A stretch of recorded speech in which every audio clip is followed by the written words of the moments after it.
Bienvenue dans Une semaine dans le monde, le dernier rendez-vous de la semaine pour faire le point sur les grands thèmes qui l'auront rythmé. Une large partie de cette soirée, elle sera consacrée au bilan de la semaine politique en France, semaine des plus chargées avec le remaniement et l'adoption par les députés de la réforme constitutionnelle.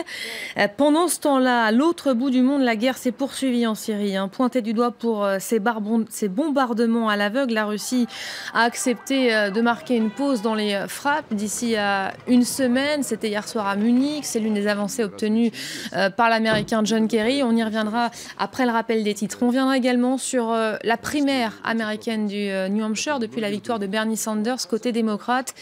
Hillary Clinton sort les griffes. Avec nous pour commenter ces sujets, Nicolas Vado, bonsoir. Bonsoir. Vous êtes dessinateur pour Le Vif, l'Express et l'Écho, vice-président également de Cartooning for Peace. À côté de vous, Ziad Limam, bonsoir. Bonsoir. Vous êtes directeur du mensuel Afrique Magazine. En face de vous, François Clémenceau, bonsoir. Bonsoir. François Clémenceau, rédacteur en chef du service international du JDD, auteur également d'Hillary Clinton de A à Z aux éditions du Rocher. On en reparlera évidemment.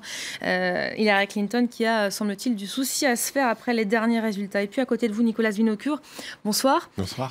Correspondant de Politico Europe à Paris. Merci à tous d'être là avec moi ce soir pour commenter donc cette actualité de la semaine. On va commencer donc par ce remaniement dont tout le monde parle. Hier, les Français ont découvert le nouveau visage de l'équipe Valls 3. 4 partants à retenir, 10 arrivées de revenants ou de petits nouveaux pour un total de 38 ministres et secrétaires d'État. Parité à nouveau respectée, s'est-on vanté très rapidement. Une image, voilà, on la voit ici, qu'on va peut-être commencer par commenter. Parmi les surprises qui font réagir, il y a évidemment l'entrée en scène du trio écolo. À défaut d'avoir convaincu Nicolas Hulot, l'exécutif a ramené à lui Emmanuel Cos, Barbara de Pompili, Jean-Vincent Placé. Une belle prise, François Clémenceau. Elle vous inspire quoi au juste, cette image, ces 3 visages ? Non, c'est un joli coup politique de la part du président de la République. La question maintenant, c'est de savoir si, au-delà de ces ralliements, pour avoir une assise plus large dans sa majorité, qui était quand même de plus en plus étriquée, pourquoi faire ? Et là, c'est la grande question à laquelle on n'a pas eu des réponses évidentes, même dans les propos du président de la République hier soir à la télévision. Est-ce que ce gouvernement élargi est là pour continuer à réformer jusqu'au bout et réformer de façon forte et décisive, ou alors est-ce que c'est un gouvernement qui permet à François Hollande d'avancer avec un peu plus d'entrain vers une possible réélection ? C'est pas la même chose. Et pour moi, c'est une question de savoir si Hollande, Valls et ce gouvernement sont capables non seulement de faire toutes les réformes nécessaires qui sont réclamées par l'opinion publique, on le voit bien, ou alors si c'est uniquement et purement... Un calcul politique, non, mais disons-le. Un coup... Non, mais c'est très bien de faire de la politique aussi, c'est nécessaire. Donc je ne suis pas là en train de dire que c'est mal de vouloir avoir une plus grande majorité. La question, c'est est-ce que cette majorité-là, où il y a énormément d'ailleurs d'avis divergents, on le voit bien, entre les écolos, les sociodémocrates, les sociolibéraux, ceux qui sont pour plus de sécurité, etc., est-ce que cette équipe-là, elle peut réformer de plus en plus et de plus en plus vite jusqu'en 2017. Bon, je n'ai pas de réponse à cette question. Les Verts, quand même, qui avaient refusé de rentrer au gouvernement lors du dernier remaniement, ils avaient argué que les conditions n'étaient pas réunies pour revenir au gouvernement. Ça veut dire quoi, qu'aujourd'hui, elles le sont ? Moi, je pense qu'on se casse trop la tête sur l'analyse de ces petits changements. Il y a clairement des règlements de compte entre Verts déjà. Bon, c'est récurrent depuis un demi-siècle, j'allais dire, et depuis la création d'Europe Écologie. Il y a clairement un règlement de compte avec Madame Duflot. Enfin, on voit bien qu'il y a des choses qui sont derrière. Mais tout ça, en fait, c'est une machine qui se met en place pour un seul objectif, 2017, élection présidentielle. Et je pense qu'on peut répondre partiellement à ta question, François. Je ne pense pas qu'il y aura de grandes réformes en 2017 parce que la France va être paralysée progressivement par le combat électoral, il faut refaire une majorité de gauche. Je ne sais pas comment ils vont y arriver, mais ils vont essayer. Idem à droite, etc. Et en plus, on est embringué dans un débat sans fin de la réforme constitutionnelle qui va encore durer pendant 1 mois ou 2 ou 3 mois. Donc c'est fini, les grandes réformes, la France compétitive, etc. Il y aura peut-être une loi sur le travail, mais dont on a vu que les prémices étaient d'un consensualisme absolu, donc je ne vois pas comment on va s'en sortir. Et donc voilà, donc maintenant on est contradictoire avec l'idée de vouloir se représenter pour 2017, mais sur des résultats. Or, les résultats, ils ne peuvent provenir que de réformes. S'il n'y a pas de réforme, il n'y a pas de résultats. 15 mois avant qu'une réforme fasse des résultats, il faut déjà celle qui... Mais le faire, si on ne les fait pas, il y en aura La Cour des moins. comptes a flingué le contrat générationnel qui a été fait en 2012, donc on voit bien que le délai de ces réformes, et pour que ça donne quelque chose ou pas, est très long. Mais je pense qu'il y avait de grandes questions qui se posaient à ce gouvernement avant le remaniement, celle des réformes et puis la discorde autour de la réforme de la Constitution. Le remaniement n'a pas, à mon avis, répondu à aucune de ces questions. On a ramené des Verts, vu de l'étranger, c'est incompréhensible. On a ramené l'ancien Premier ministre aussi ? On a ramené l'ancien Premier ministre qui n'inspirait pas grande confiance à l'époque, et puis on va bien voir s'il arrive à renouer avec l'Europe en 15 mois qui restent. C'est plutôt la seule chose positive qui soit arrivée dans ce remaniement. L'arrivée de Jean-Marc Ayrault ? L'arrivée d'un pro-européen à la tête de la diplomatie française, c'est plutôt un bon signe. Mais l'arrivée de Jean-Marc Ayrault sous un gouvernement Valls, ça vous choque pas, ça vous a pas choqué Au Quai d'Orsay, généralement, le patron prend ses consignes directement à l'Élysée, pas à Matignon. Donc, de ce point de vue-là, la possible confrontation avec le Premier ministre qui avait humilié un tant soit peu Jean-Marc Ayrault, ce ne sera pas le problème. Il y a une atténuation du valsisme quand même. C'est-à-dire, si on va vraiment chercher dans les détails des détails, c'est pas un gouvernement qui renforce... Non.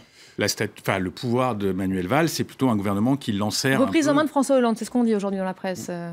Moi, la seule chose que je pourrais dire pour finir, c'est qu'il ne faut pas l'enterrer trop vite, ce François Hollande, parce qu'il a quand même une capacité de survie à sortir des Emmanuel Cos de son chapeau. Et bon, c'est quand même un politicien assez efficace. Et moi, je suis intimement persuadé que ce monsieur ne pense plus qu'à une seule chose, à sauver sa majorité et être présentable en 2017 de manière suffisamment crédible. Et il n'y a que ça qui compte. Nicolas Vado, j'imagine qu'il y a un bon nombre de caricatures sur ce remaniement. Il y en a, et puis évidemment, les dessinateurs voient les choses par le plus bout de la lorgnette. Donc avant de parler des réformes, on parle des personnes, évidemment. J'ai ce dessin de Chimulus qui travaille pour le Nouvel Obs, c'est ciné mensuel.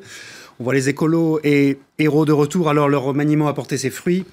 Oui, des verres et un mur. Alors, je ne sais pas lequel est le mur. Est-ce que c'est Hérault ? Est-ce qu'il est mur ou est-ce qu'il est périmé ? Parce que ce qui a le plus frappé les dessinateurs, c'est justement ce retour de Jean-Marc Ayrault. Alors, il y a ce dessin d'une dessinatrice franco-libanaise qui habite à Beyrouth, qui s'appelle Soa, que j'aime beaucoup. Vous voyez les étapes du changement, l'état solide, l'état liquide et l'état gazeux. Je ne sais pas quelle sera la prochaine étape. Je ne sais pas quelle sera la prochaine étape. Et moi, j'ai fait un dessin aujourd'hui parce que quand j'ai appris le remaniement, je me suis dit... Mais attendez, il nous fait venir Jean-Marc Ayrault. Donc, je l'ai sorti de son formol nantais, Jean-Marc Ayrault. Et il lui fait dire le changement, c'est maintenant. Ah oui, le slogan de 2012 quand j'étais à Matignon, parce que pour moi, ça ressemble quand même nantais. à une. Je ne pouvais pas dire beurré nantais, parce qu'il n'a pas de problème avec l'alcool, mais voilà. Mais donc, pour moi, c'est quand même une sorte d'aveu d'impuissance de revenir à quelqu'un qui a été Premier ministre qui est parti de Matignon il y a 2 ans. Et je suis d'accord avec toi, Ziad, je pense qu'il réfléchit avant tout à sa réélection. C'est beaucoup plus une question de personne qu'une question de programme.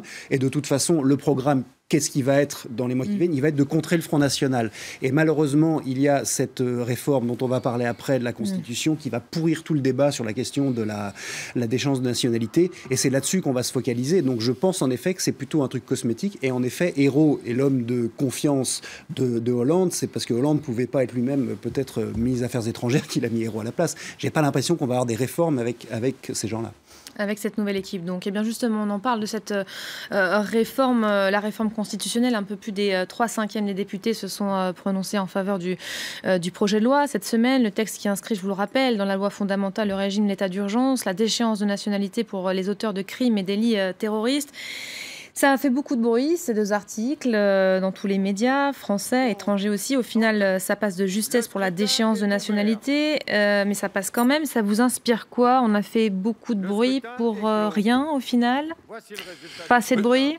Je pense d'un point de vue extérieur, c'était très difficile à comprendre exactement la nature de ce débat français. La mesure existe en Grande-Bretagne, elle a été rejetée en Suède, elle existe aux Pays-Bas. Ce qu'elle nous apprend, nous, sur la France, c'est que que l'égalité, finalement, c'est une valeur qui prime quasiment sur toutes les autres. Même si le débat a été porté par une partie de la presse, elle a vraiment beaucoup occupé le débat. Je ne suis pas sûr que ce soit la même chose dans l'opinion publique si on se préoccupe vraiment de ce mini article dans la Constitution. Emmanuel Macron disait on a trop parlé de ce débat. D'ailleurs, ça a donné lieu à un rixe plus intéressant que le remaniement quelques heures avant, mais je pense que on est content de passer à autre chose, quoi. C'est pas gagné, hein. C'est pas gagné. Ah oui, c'est pas gagné parce qu'il y a le Sénat qui arrive. Oui. Au Sénat, on prévoit de modifier quelque peu le texte, de réintroduire la binationalité. Et ça devrait repasser donc à nouveau par le Parlement. Le président là a aussi, souhaité que ça aille vite. Donc, si ça ne va pas vite, qu'est-ce que ça va devenir? Et si, au final, admettons que le Sénat n'arrive pas à se mettre d'accord avec l'Assemblée sur ce texte, ça veut dire quoi? On annule cette révision de la Constitution? Et à ce moment-là, est-ce que c'est très dommageable? Pas du tout, vis-à-vis du message qu'on voulait lancer, sur lequel d'ailleurs le président de la République a été assez crédible hier soir, sur le message, c'est-à-dire comment peut-on être français et terroriste?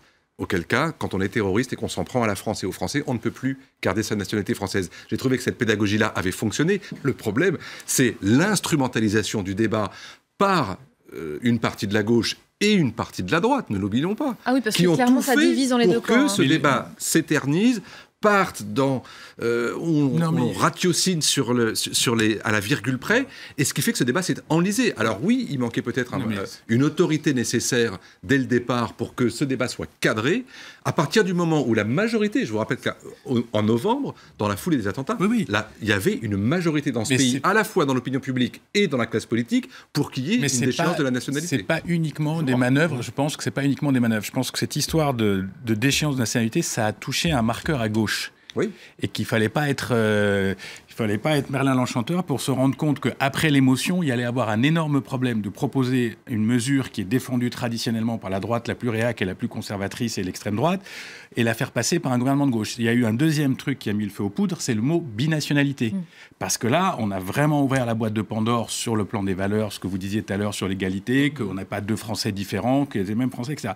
Le troisième point, moi, qui me marque, c'est que tout ça, en plus, empêche un débat plus serein et peut-être plus constructif sur l'état d'urgence. C'est-à-dire, on ne parle plus que de cette histoire de débat sur la déchéance de nationalité, alors qu'on devrait tous, en tant que citoyens, bon, à mon avis, il faut jeter cette histoire de déchéance, mais en tant que citoyen, on devrait se préoccuper essentiellement de l'état d'urgence. Qu'est-ce que ça implique pour notre vie? Qu'est-ce que ça implique pour notre vie en commun? Qu'est-ce que ça implique pour la politique? On va le trimballer combien de temps? Dont les dérives sont régulièrement critiquées, pointées du doigt par les ONG. J'ai entendu un avocat assez brillant qui est très violemment contre la prolongation, j'ai oublié son nom, et qui disait, mais dans le texte sur l'état d'urgence, il y a marqué péril imminent. Il faut bien que ce péril soit imminent. On ne peut pas rester en péril imminent indéfinitivement. Donc tout ça, je pense que c'est un vrai débat. Et même le président l'a dit. Il a dit peut-être que le meilleur moyen, c'est de le mettre dans la Constitution pour l'encadrer. Et là, je pense qu'il y a un débat. Bon, le délire d'échéance de nationalité, je pense qu'on devrait le mettre de côté. Il est curieux de voir comment ça ne préoccupe pas du tout par rapport cet état d'urgence par rapport au débat sur la déchéance de nationalité, alors que c'est vraiment nos droits qui sont en question là-dessus, alors que la déchéance de nationalité s'applique à quelques dizaines de personnes, de ce que j'ai pu comprendre. Encore une fois, c'est le symbole là, qui a fait réagir. Bien sûr, c'est le symbole, mais l'autre, c'est la réalité pour nous tous et un climat de peur et une invasion possible de la vie privée pendant combien de temps encore? Comment il va s'en sortir, François Hollande, de ce bourbier? C'est MacGyver. S'il s'en sort... Il va nommer Jean-Marc Ayrault. Ah non, c'est fait. Non, mais il a la chance, François, d'avoir une droite qui est quand même pas très brillante. Je veux dire, elle n'est pas non plus tonique sur le plan idéologique, elle n'est pas tonique sur le plan des projets. Il y a quand même un monsieur qui a été archi-battu, enfin peut-être pas archi-battu il y a 5 ans, qui revient. Ils sont divisés. Quand on dit que la gauche est divisée, la droite, on peut partir de la droite bonapartiste, la vraie droite, comment elle s'appelle? La droite forte, les sociaux, les centristes. Donc il y a quand même pas d'offre alternative encore très claire, mais ça dit rien de bon sur les élections. Nicolas Vado? J'ai un dessin de Mikaya qui dessine à rue 89 qui est très bien. C'est la déchéance de nationalité, un frein au terrorisme. Allons enfants de la patrie, il est le seul à l'avoir fait. C'est souvent les jeux de mots les plus faciles auxquels personne ne pense. Il l'a fait, c'est très bien. Parce que moi, j'ai lu des articles qui disent notamment que ce problème de déchéance de la nationalité pose un vrai problème parce que si quelqu'un est apatride, il ne devient plus expulsable. Et c'est un gros problème. Et moi, je ne suis pas du tout d'accord quand François Hollande dit on ne peut pas être français et terroriste. Si, malheureusement, on peut être français et terroriste. Je pense que c'est un peu mettre tout ça sous le tapis. Et moi, je crains que le débat qui va suivre, en effet, ça va être le retour par rapport à la binationalité, avec le Front National qui est presque aux portes du pouvoir, de se dire on va critiquer le principe même de binationalité. Et je pense que malheureusement, j'ai peur que ce soit le premier étage de la fusée. Et c'est pour ça qu'on est parti sur un débat qui va être extrêmement nauséabond. Le Front National, tiens, on n'en parle plus. Plutôt discret, le Front National en ce moment. Je sais pas, ils réfléchissent. Ils étaient en séminaire la semaine dernière. Si, Marine Le Pen a même dit qu'elle voulait, elle n'était plus contre la sortie de l'euro maintenant, a-t-elle dit. On l'a pas dit comme ça. Voilà. Mais il y a une réflexion. Et je comprends qu'il y ait une réflexion. Parce que leur souci à eux, puisqu'on parlait justement de 2017, c'est autant à gauche, il y a le souci d'éviter une répétition de l'effet 2002, mais en revanche, au Front National, il y a intérêt à ce que précisément cette sorte de psychose de louper l'arrivée au second tour ou de rater même l'élection, ça se pose pour eux. Et la question, c'est comment on fait ? Est-ce qu'on continue dans l'affirmation d'un certain nombre de valeurs ou de principes où pour les coups, ils se font diaboliser à l'extrême, ou alors est-ce qu'ils tentent précisément un recentrage pour pouvoir être concurrentiels avec la droite et la gauche, en étant une sorte de troisième force de proposition. Et donc, Marine Le Pen, intelligemment, essaye de recentrer son parti en s'opposant à toute une partie des caciques qui veulent rester sur les valeurs les plus dures et sur le programme le plus irréaliste, la sortie de l'euro. Et on verra bien qui va gagner. Mais ce qui est dangereux pour elle, parce que du coup, elle s'attaque à son core business, donc en voulant viser au centre, elle peut perdre à droite. Ça, c'est compliqué pour elle. Hein. Alors déjà, il faut se rappeler que Marine Le Pen, à ce moment-là de l'année, s'attendait à être présidente de Nord-Pas-de-Calais. Donc le programme était tout fait, puis ça s'est pas passé comme ça, donc ils se sont retrouvés ne sachant pas quoi faire pendant un moment. Il y a le débat sur l'euro. Pour moi, il est entre les identitaires, pour caricaturer, du sud de la France et le clan de Florian Philippot. Et le résultat, c'est qu'ils sont restés sur exactement la même ligne. Ils n'ont rien changé du tout. Ils ont répété tout simplement qu'ils allaient faire un référendum en prenant comme référence de respectabilité. Regardez, David Cameron fait ça. On est un parti conservateur comme les autres. Voilà ce qu'on va entendre. Merci messieurs, vous restez avec nous. On marque une courte pause. On revient dans quelques instants pour rappel les titres. Et juste après, on vous parle de Syrie, de cette conférence de Munich. Également, à tout de suite.